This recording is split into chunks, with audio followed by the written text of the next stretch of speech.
Hi folks, greetings. So it's Q&A time. I haven't done one of these for ages. I don't know why, because I really enjoy doing these. So my last video, various different YouTube posts and Instagram posts, I asked you to put your questions to me, and I have them all here on my phone. Now, I haven't read any. I like doing it raw. It's more interesting when you do it raw, because sometimes you guys throw me some oddball questions that I'm not expecting. So let's go straight into it. Mr. Bubble, how do you keep the balance between online and offline with left and right politics so that Van Man Talks looks after mental health as a young person starting out in the confused world of life? I'm guessing you're the young person, Mr. Bubble. I'm not young. Great question. I mean, this is what we're all battling with in life, isn't it? In the technology age and the social media age and the information age, we've got access to all sorts of information. How do you find a balance? You know, I know so many people that just spend so much of their time going down rabbit holes, just, oh God, what's going on in Ukraine? What's going on in Palestine? What's going on with this government? They're corrupt. What's going, and it can overwhelm you. And, I've suffered a little bit from that. I started doing that. I did think at one point maybe you can just shut it out completely, just shut out politics. I've had enough. Shut out social media. It's toxic. But the world we live in, you just can't. I mean, this is the world we live in now. We can't just shut that out. It's impossible. So you have to learn and find a balance. A very good book called The Art of Not Giving an F. I'm not going to swear in my first 30 seconds. It's very good, and they describe something where they're basically describing your time, and they say that you have like a certain amount of coins. So say you have 10 coins and you have to decide where to use those coins best to make you happy. And a lot of people out there will use like 6, 7 of their coins on social media, on politics, on world events, on geopolitics, all this stuff. And they got 3 coins left for the things that will actually make them happy: friends, family, life, hobbies.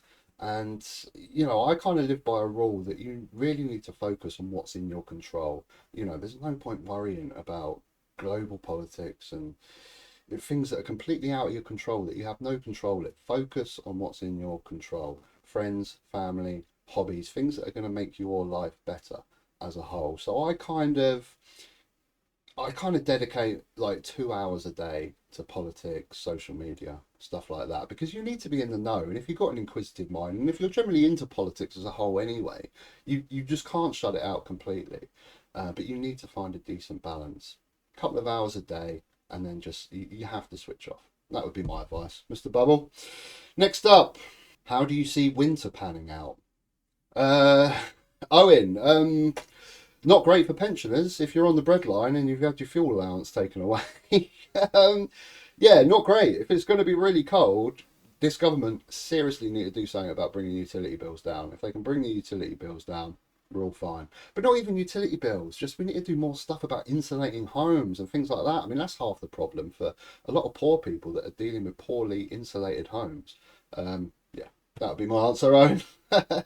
Absolute Bedlam podcast. Yes, thank you. Thank you, Ben, for sending me a message. If you haven't checked out his channel, I'll put a link down below.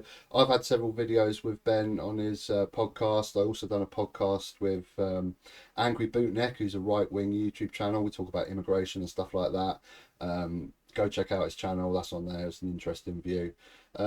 Would you ever consider doing YouTube full time, or are you happy with it just as a hobby side gig? Hope to meet up with you soon, dude. Yes, meet up soon, mate. Hope. Um, would I do it Utah? I mean, it's not really a choice. Um, I enjoy it. I enjoy chatting to you guys in the comments, doing Q&As and stuff like this. It is a hobby, but it's incredibly difficult to do it full time. I mean, you need to be in the area of sort of getting like 100,000 views a video to actually be able to make a living out of it and pay the bills. I often think content creators are the poorest paid in society. They really are. They should have a union. We should have a union of content creators to try and fight for better wages, because when I actually calculate the time that I spend doing videos, I mean, this is a hobby, so it's, I don't mind. It's a hobby. I enjoy doing it. But when you actually look at it, the hours spent editing, making the videos, researching, all this sort of stuff, it equates to the viewing figures that I'm getting about £1 an hour. It's something like that. It's very poorly paid. It really is. So no, I mean, I'd love to be able to do it full time because it's a hobby and I enjoy it. But maybe, I mean, this is the thing with a lot of YouTube channels. You have to just let it slowly grow. And maybe in a couple of years' time, if I'm still doing it, maybe I might be at those viewing figures. Who knows? But yeah, not at the moment. Digital Bath, Doom or Thrash? Okay, so this is a heavy metal question. For those of you that don't know heavy metal, I'll be very brief. It's two different genres of metal, Doom or Thrash. Now, I've got a lot of respect for Doom because the originators of metal, Black Sabbath, were your first ever Doom band. Doom is slow, evil, sluggy riffs. So I've got a lot of respect for Doom, but no, obviously Thrash. Thrash is way better. Slayer, Metallica, far superior. Favorite series of The Wire. Notice the box sets behind you. Yes, yes. Oh, another Wire fan. Thanks for that comment. That's brilliant. Any excuse to talk about The Wire. I love The Wire. If you haven't seen the show, if you're into politics, I strongly advise you watch The Wire. The Wire was probably one of the main reasons that I got into politics in the first place. Absolutely incredible show. It's basically an observation of the drug war in the US, the inner city poverty in the US, but it spans everything from unions to education to government corruption to media. Uh, Sorry, folks, light went out then. So yeah, favorite series of The Wire. It's too difficult, man. They're like it's like choosing between your kids. They're all unique in their own way. Series one is just like a basic observation of the hypocrisy of the drug war in America. Season two goes into like unions and how capitalism is basically trampled all over them, and they're fighting for survival and having to turn to crime to do so. Series three is an observation on how we could do drugs differently. It looks a little bit at legalizing drugs and also dives into City Hall, run for the mayor, all the backstabbing politics that comes along with that. Season four is a look at education and the kids that have to grow up in this world of a drug war and drugs and addicts and stuff like that. And season five kind of wraps up the whole show, but looks a little bit into the media. Um, I think probably season four. I mean, that's most people's favourite. I mean, it is a very unique look at how these kids have to grow up in this world of drug dealing, of murder, of violence, of drug users. You know, it's. I love shows and I love films that just transport you into a world that you'd never be able to look at before, and that's what The Wire does. It's an absolutely incredible show. I strongly recommend anyone watching it. What is your favourite moment from The Wire? Hans Gruber. Another excuse to talk about The Wire. That's crazy. Oh God, there's so many. There's so many. I love the scene where Omar goes to prison. Basically, Omar, who robs drug dealers for a living, goes into prison that's full of drug dealers that all hate him and want to kill. That's an incredible scene. There's so many great scenes with Omar. Obviously, Omar's scene in the courtroom where he's talking to the lawyer that's representing the drug dealers, and he's saying to Omar, because he robs drug dealers, he's a parasite that is fueling the violence and hate. And he comes back with the remark, "You're doing exactly the same thing as a lawyer defending these people. I have the shotgun, you have the briefcase," is the line, I think. You're feeding off the violence and the despair of the drug trade. You're stealing from those who themselves are stealing the lifeblood from our city. You are a parasite who leeches off just like you, the culture man. of drugs. Excuse me? What? I got the shotgun. You got the briefcase. It's on the game, though, right? Incredible. But overall, I just think like the ending scene is probably one of my favourites from The Wire, where basically it's showing all the youngsters that we talked about in season four growing up to be the older characters from the show. So you see Dookie turning it, oh, so sad. Dookie turning into Bubbles, the drug addict.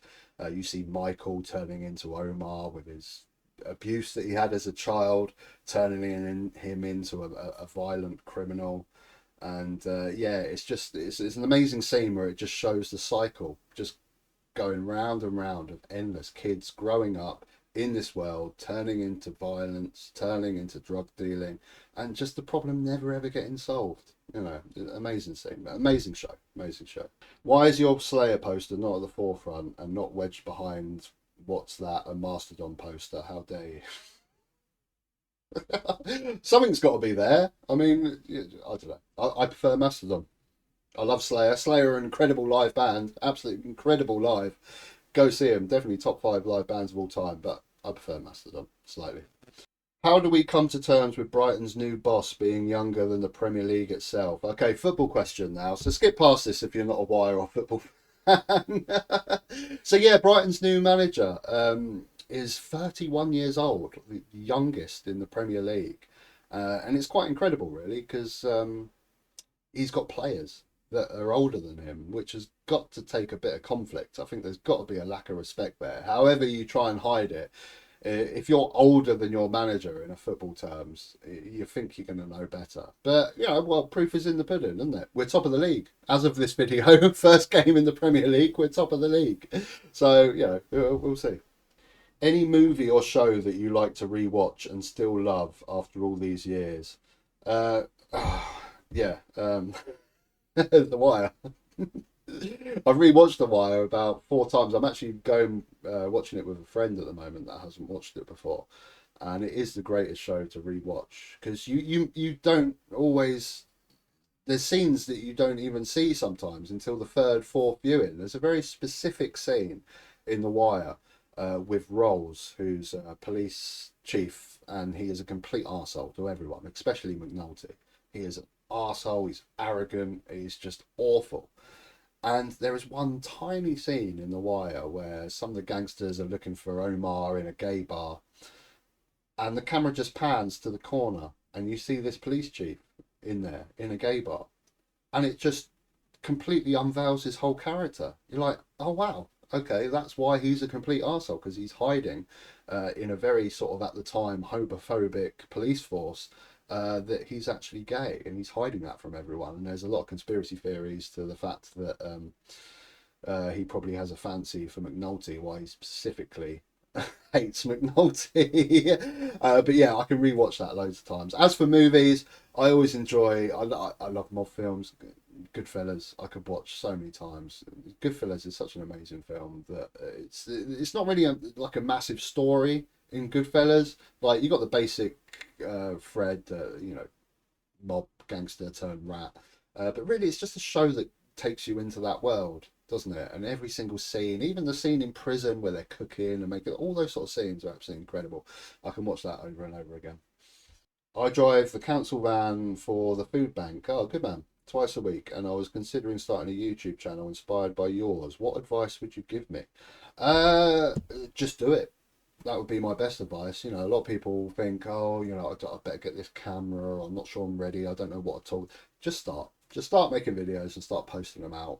My first videos are god awful. Like, I should probably delete them actually. It's so bad. But you get better as you do it. That's the only way you can get better at doing it. Just start making videos, and you'll constantly improve. You'll watch some of your videos. You think, oh, it's a bit draggy there. I need to do this. But that's a really interesting concept. If you could actually film what you're doing at the food bank as well, and some of the people that you're meeting and what's going on with the driving, I think that would be a really, really good YouTube channel. Any advice that I give to people that are doing a YouTube channel is always that even if it is a hobby, you kind of have to think of it like a business. You have to think, right, I'm opening a shop. What product am I selling? What customers are going to come in?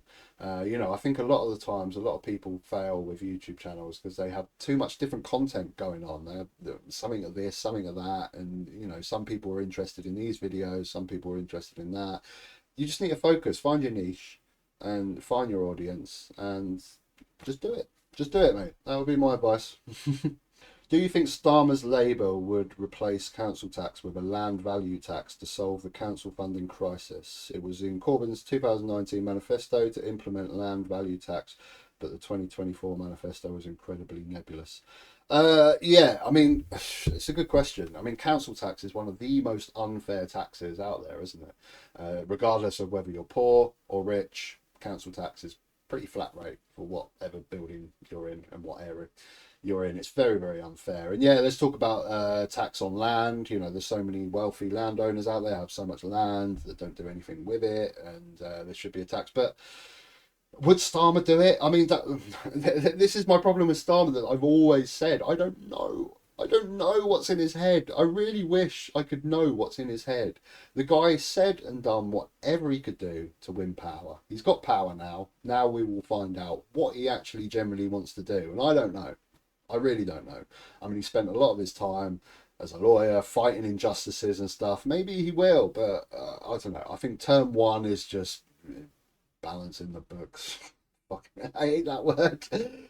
Maybe in his second term, if he gets one, he might look into that sort of thing. But it does need to change because it is the most unfair tax in the country, without a doubt. What is the most common type of stuff do you move in your van, and what is your next van going to look like after this one? So, those who don't know, I run a small second-hand furniture business. I do stuff like this. This is what I really enjoy doing, renovating furniture. I really enjoy taking a piece of crap and turning it into something beautiful. So yeah, it's furniture. It's I clean up and deep clean and steam clean sofas, flip them, wardrobes, chest of drawers, all bits of furniture in the local area. As for my next van, it probably will be the same van. So my van is on lease, and I think I'm going to buy it because it's a really nice van and I like it. So yeah, I'll probably stick with that. How's the electric van working out? It's funny how these questions, like, I got two quiet wire questions in a row, and now I've got two. How's the electric van working out? Well, yeah, it's working out great. I love it. It's perfect for me. So I have an electric van. I lease it. I leased it at a time where they were pumping these vans out very, very cheap. It's a VW Transporter electric van. They don't make them anymore. But when I got the contract to lease it, it was £200 a month. So really, really cheap. And but it only does 80 miles, which is fine for me. I run a local business in Brighton where I'm mainly delivering in Brighton and sort of area, Eastbourne, Crawley, Worthing sort of area. So it's fine for me. I very rarely do over 50 miles in a day, and I love it. And the value of it has drastically gone down. They were 40 grand new. Now I've had an offer to buy it for 8 grand. So I'm going to get that on finance and for 3 years and pay £200 a month and carry on carry on using it. Carrot cake, yes or no? Definitely yes. Carrot cake, yeah, it's probably in my top 5 cakes. Although to be honest, the carrot does very little to the cake really. It's mainly like the cream, icing and the sponge, which is good in carrot cake, isn't it? Carrots just give it a bit of a crunch. But I'd love to know who came up with that. Who thought, let's try carrots in a cake? I mean, you wouldn't go for any other vegetable, would you? Peas, broccoli, beetroot. You wouldn't, but somehow it works. So yeah, definitely yes. I put a question on the thread announcing the Q&A, so just in case it gets lost in the noise, I love your clips driving around Brighton, thank you very much, and local area. And if you could improve just one thing about the city, no matter how random, what would it be and why? Oh dear, well, I can't think of anything random off the top of the head, but there's 3 key things that I would change about Brighton. Brighton has got 2 sides. It's very wealthy, very affluent, attracts a lot of wealthy people.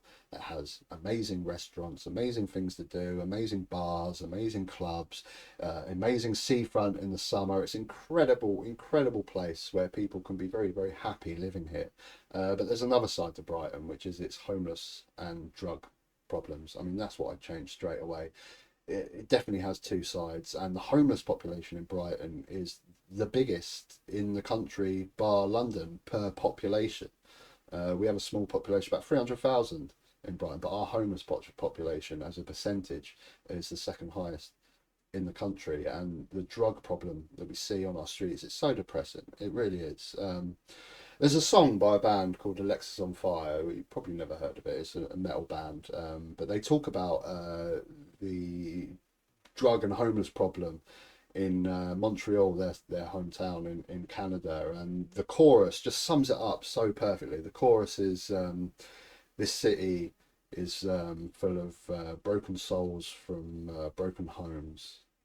And that's what the city is. You know, you walk around the city and you're just seeing all the people that have fallen through the cracks, that got abused as children, that just come from broken homes and are now drug addicts with mental health problems. And our society as a whole just leaves them to the streets.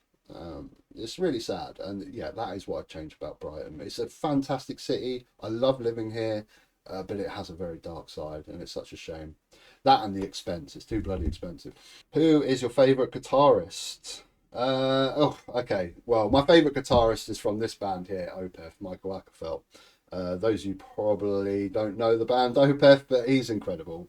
Solos, riffs, without question, my favourite guitar player of all time. But those that probably you guys may have heard of, I don't know, Jimi Hendrix is pretty damn good, isn't he? He'd probably be my sort of mainstream pick for guitar player. Is the UK a good country to move to these days? Oh, Jack, I don't know how to answer that, really. I mean, it depends where you're coming from, doesn't it? I mean, if you're coming from depraved poverty, then yes, but if you're like a Filipino nurse that has options, that, you know, is thinking, oh, should I move to Canada, America, Germany, France, or England? I'd probably choose one of the others. You know, your quality of life when you're looking at expense, I mean, it's really, really expensive.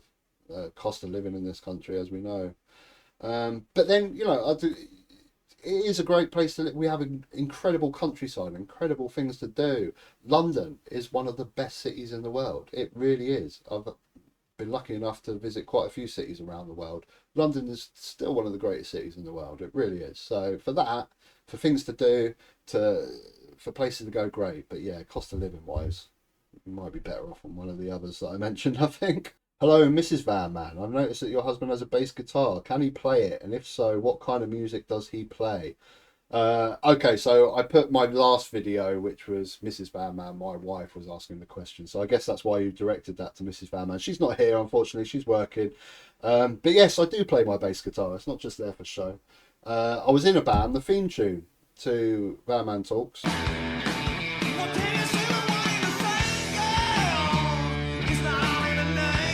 is a song from my band on my other channel, Van Man Talks Metal. You can go check out all our songs that we've done. I can play it. Do I have to prove it? I guess I need to prove it, don't I, really? I wasn't expecting this. Okay, can I play guitar?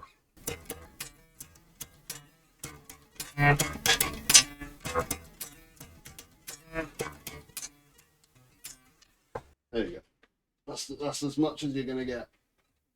So yeah, go to my other channel. Go to my other channel if you want to check out some of my songs that we've done. But yeah, the theme tune is by me and my band. Which places in the Philippines do you highly recommend for British tourists to visit? And what is your favourite spot in the country? I'll make note of Mrs. Van Man's suggestions since I'm planning to visit the Philippines next spring. A big thank you in advance. Oh, you're going to have an amazing time. So yeah, those of you who don't know, my wife is from the Philippines. We visit quite often. I've been 4 times to the Philippines. I've been lucky enough to go to a few different countries in my life, but without doubt, the Philippines is my favourite. Incredible.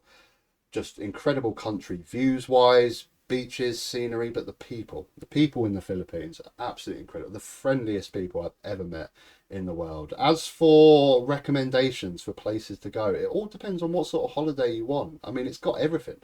If you want pure relaxation in paradise beaches, cheap beer, food. I mean, that's another thing that's amazing about the Philippines. You can get a hotel room for 15 quid.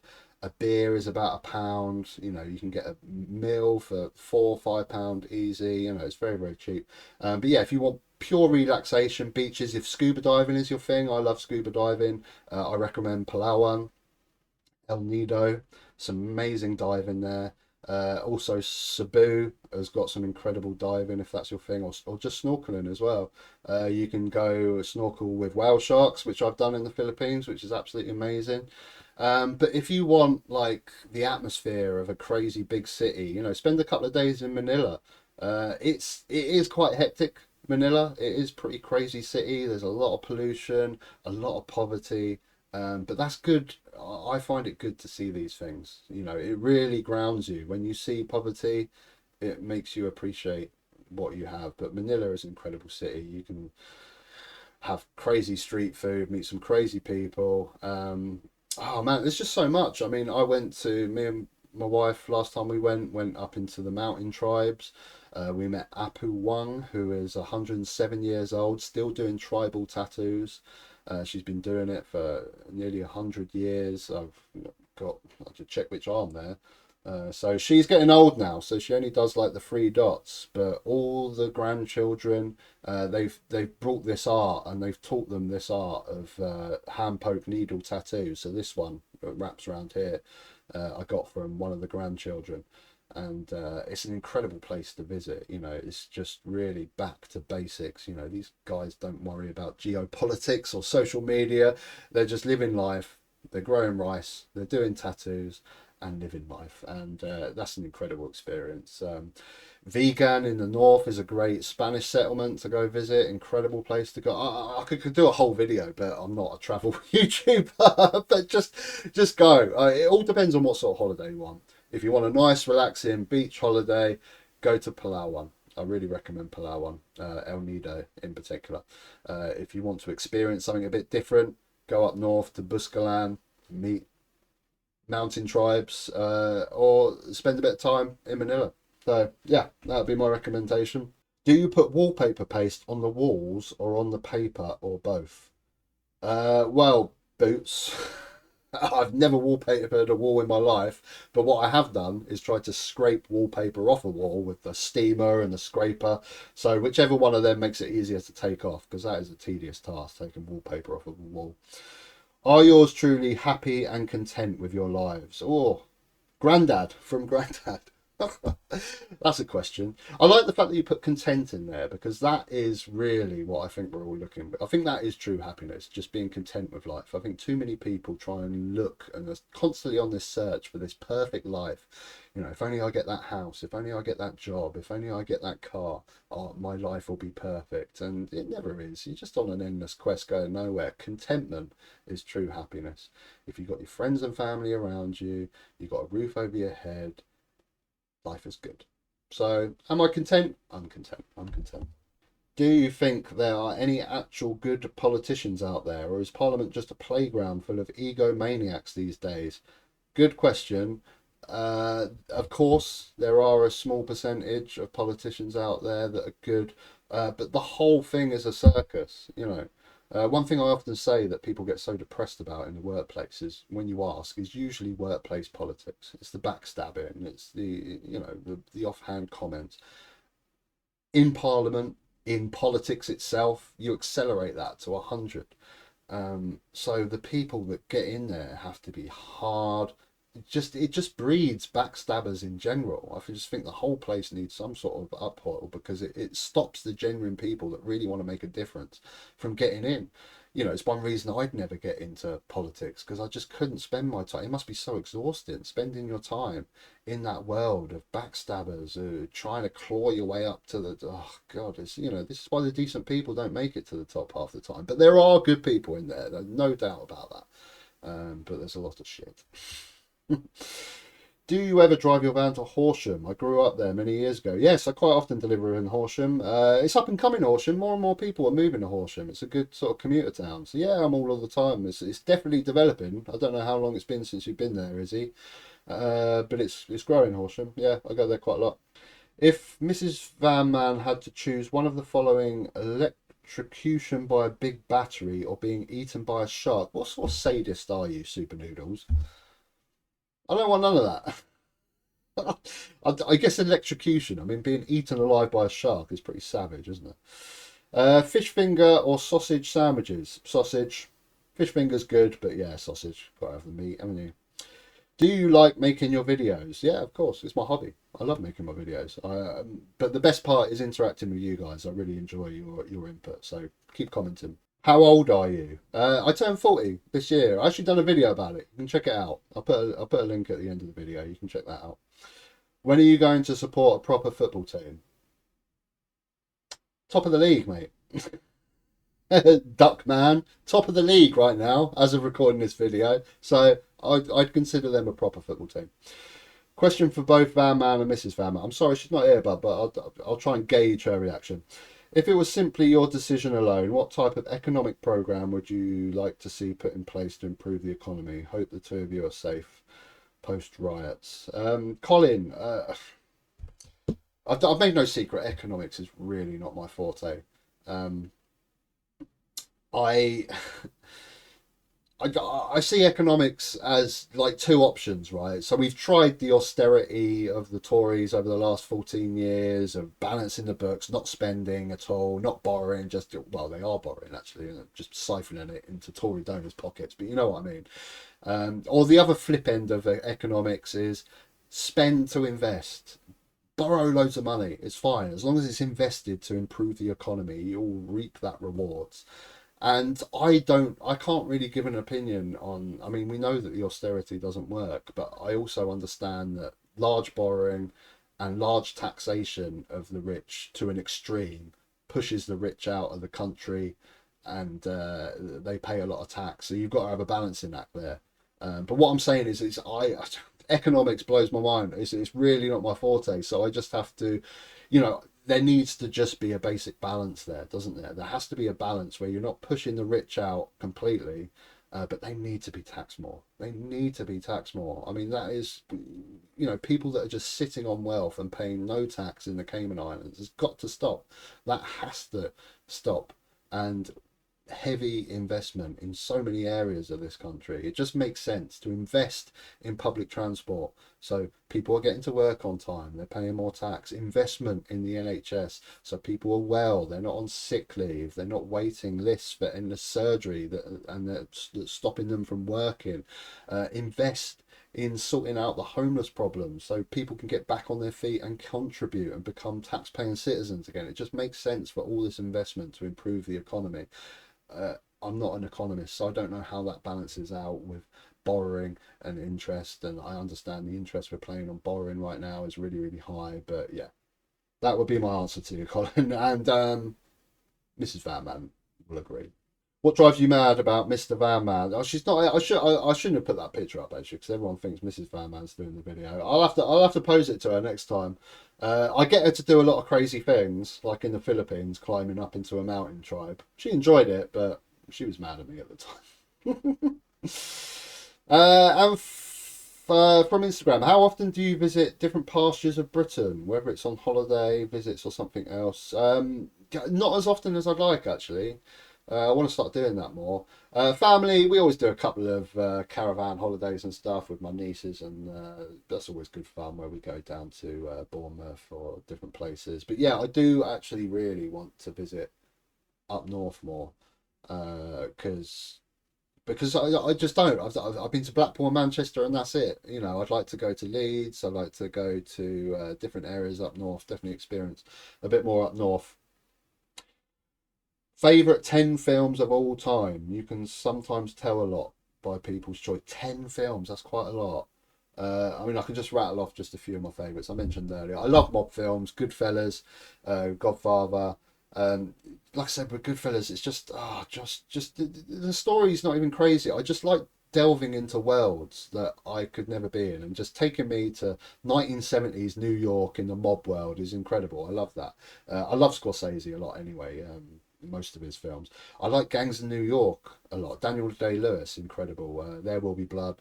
Daniel Day-Lewis. Just like Gangs of New York is, the storyline is a bit thin, but I just love diving into that world of the 1800s New York gangs. Just take me into a world. And Lord of the Rings, I've seen incredible films.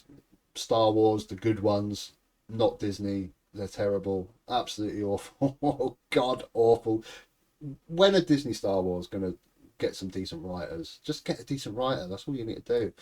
I'm saying my worst films now, aren't I? I love. I don't know whether it's necessarily a film, but one of my favourites is Robert Carlyle's depiction of Hitler, The Rise of Evil.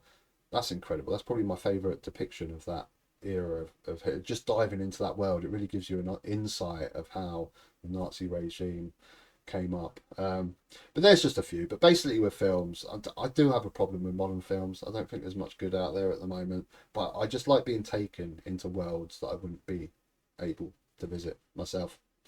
So I think that's it, guys. Thank you so much for your questions. Apologies if you put a question after I'm doing this video. I had to have a cut off at some point. But yeah, it was good fun. I enjoyed that. So going forward with the channel, what I want to say is I want to do a lot more interactive stuff. I need to try and bring more guests in. I think that's where I'm going to go now. At least try and once a week just bring on a guest and talk about a certain subject. But there's a few things, like I say, work-life balance. This is a hobby, and unfortunately, I have a business to run. I have, not unfortunately, I have a family to deal with. So I can only dedicate a certain amount of time. But there's some certain things with internet connection and things like that I really need to sort out. But yeah, going forward, I'm going to be doing a lot more of that. So if you enjoyed the video, click a like. If you haven't subscribed, you can subscribe up top. And I will put several videos that you can watch. What was the videos? Oh, yeah, Turning 40. That was the one that I was going to put up on it. So, yeah, you can check that out. Till next time, take care.